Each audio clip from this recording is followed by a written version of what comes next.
Hi, I'm Don Dawson. Today we're going to learn about fire extinguishers.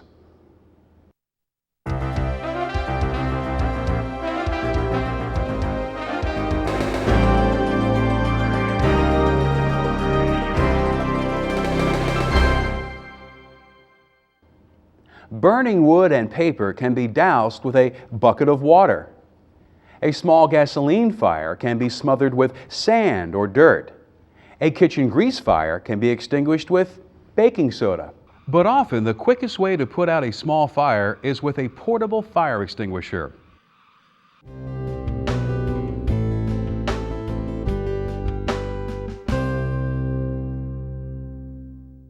Fires can break out anywhere, at any time. OSHA regulations, state ordinances, and local fire codes require industrial facilities, office complexes, and public buildings to have portable fire extinguishers located near all potential fire hazards. The Department of Transportation requires that all commercial vehicles be equipped with extinguishers as well. Extinguishers should be mounted on hangers or in marked fire extinguisher cabinets where they can be clearly seen. Never store an extinguisher on the floor, in a closet, or behind furniture, plants, or decorations. When a fire starts, there is no time to search for an extinguisher that works. They must be within easy reach and ready to go. Fire extinguisher inspections and maintenance should be a major part of your facility's fire prevention policy. Check extinguishers at least once a month to make sure that they are in good shape. Look them over weekly if they are located outdoors. When examining an extinguisher, make sure that the pressure gauge shows that it is fully charged. The locking pin and plastic tamper seal are in place. The hose and horn are unobstructed and in good shape, and the metal parts are free of corrosion. Never test an extinguisher to see if it is working. Once the valve has been opened, the extinguisher will lose pressure and may empty completely within a few days. You should also check the service tag to see when the extinguisher is due for a professional inspection. Fire codes require extinguishers to be inspected by an authorized service technician annually and to have their cylinders pressure tested at least every 12 years. Some types of extinguishers must be pressure tested every 5 years.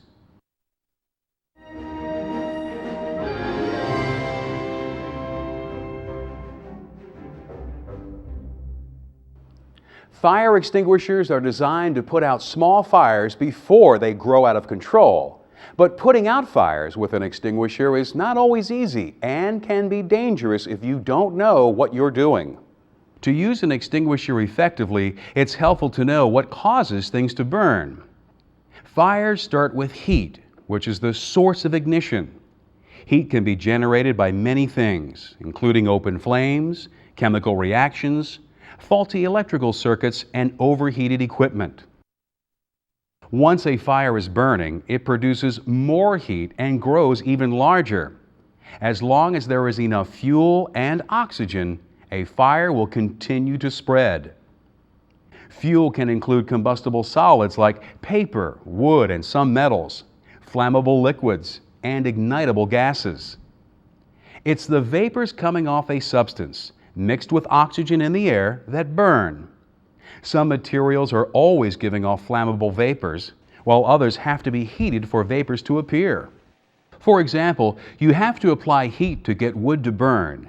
The heat causes the wood to decompose, creating ash and flammable vapors. The vapors then mix with oxygen and ignite. Since fire is a chain reaction between heat, fuel, and oxygen, a fire will continue to burn until the heat is removed, the fuel is used up, or the oxygen runs out.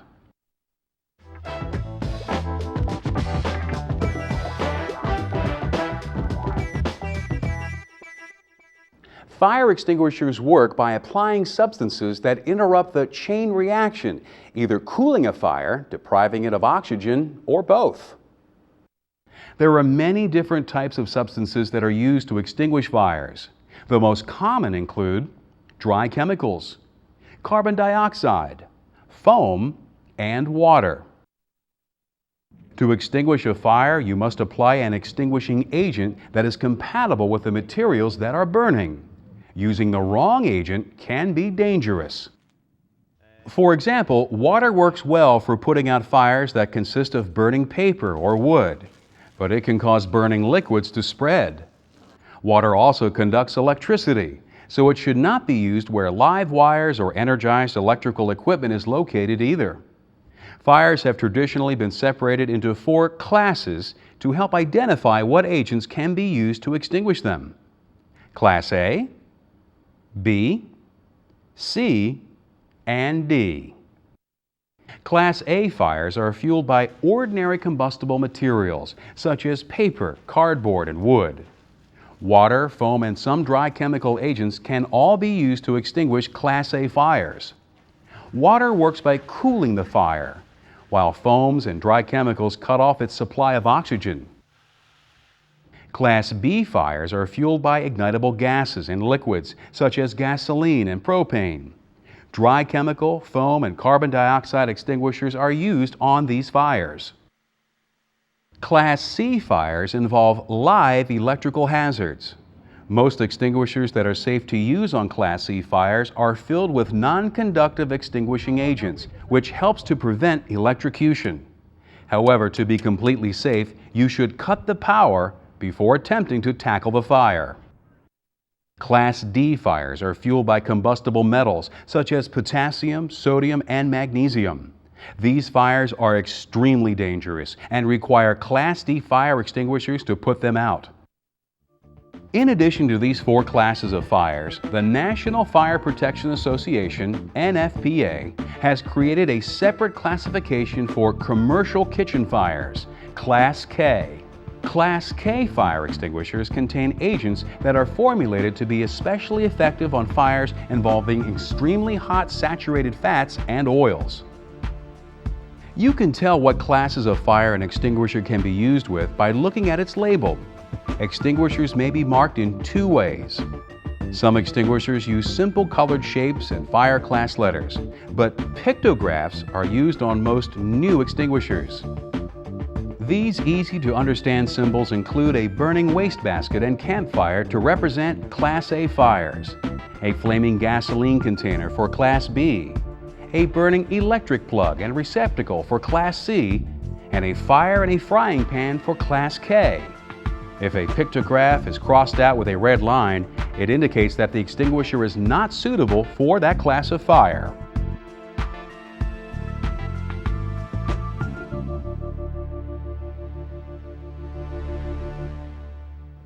The fire extinguishers in your facility should be appropriate for the hazards that are present.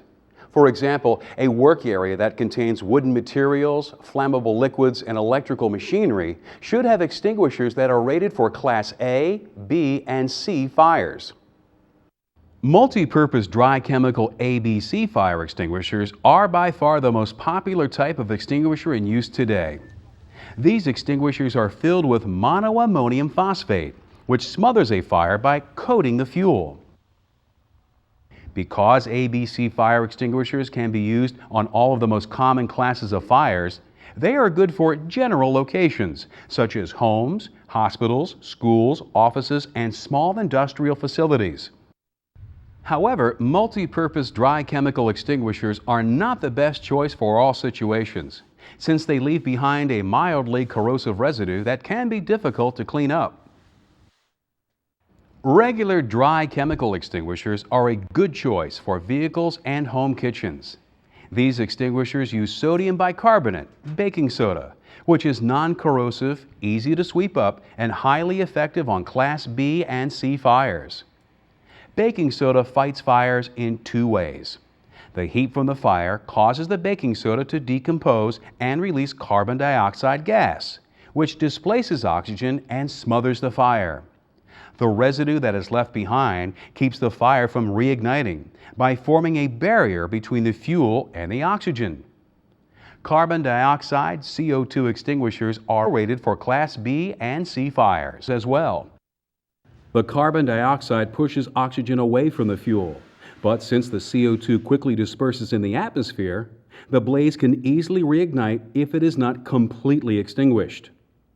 The advantage of CO2 is that it doesn't leave any residue behind. It all evaporates. This makes these extinguishers good for use in computer rooms and other areas that contain expensive electronic equipment. Foam fire extinguishers are usually rated for Class A and Class B fires. The foam must be applied carefully so that it forms a blanket over the burning materials to cut off the fire's oxygen supply. Foam is extremely effective on burning flammable liquids and can also be used on a spill to prevent it from igniting. This makes foam extinguishers good for use in commercial garages and chemical storage facilities.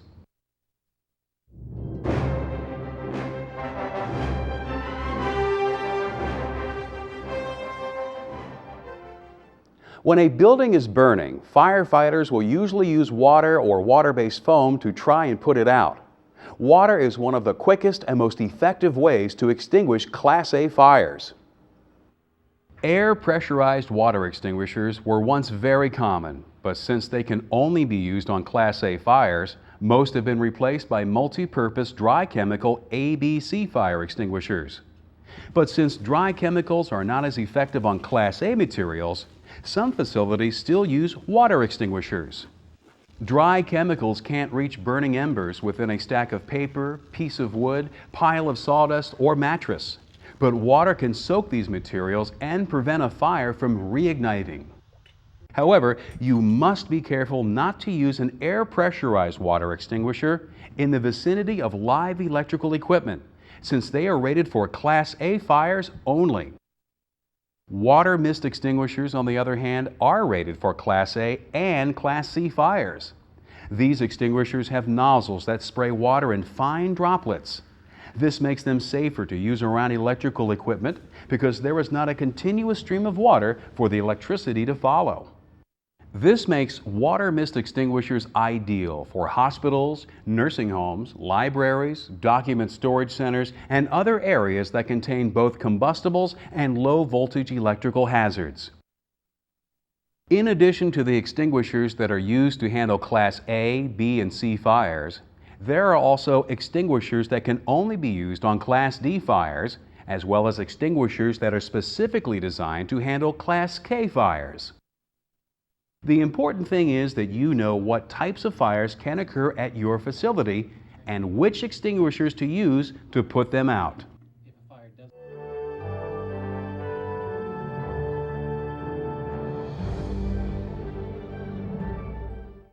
To be able to extinguish a fire, you have to act quickly. But before trying to tackle a blaze, you must make sure that no one is in danger and the fire department has been notified. Your safety is important too. So if at any time you feel that the situation is too dangerous, evacuate. Whether you choose to fight a fire or not, it is critical to close nearby doors and windows. This limits the amount of oxygen available to the fire and helps to keep it from growing. If the fire is behind a closed door, don't open it. This will feed oxygen to the fire and make the situation much worse.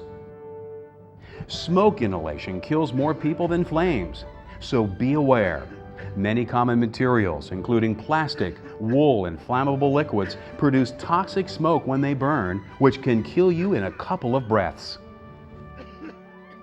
The size and location of a fire can also make it unsafe to fight.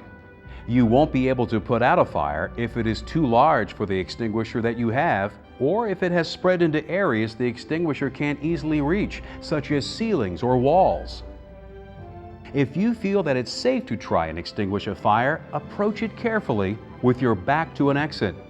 A fire can double in size in seconds, so always make sure that you have a quick escape route. Before using an extinguisher, double check that it's correct for the materials that are burning. Position yourself within the extinguisher's effective range.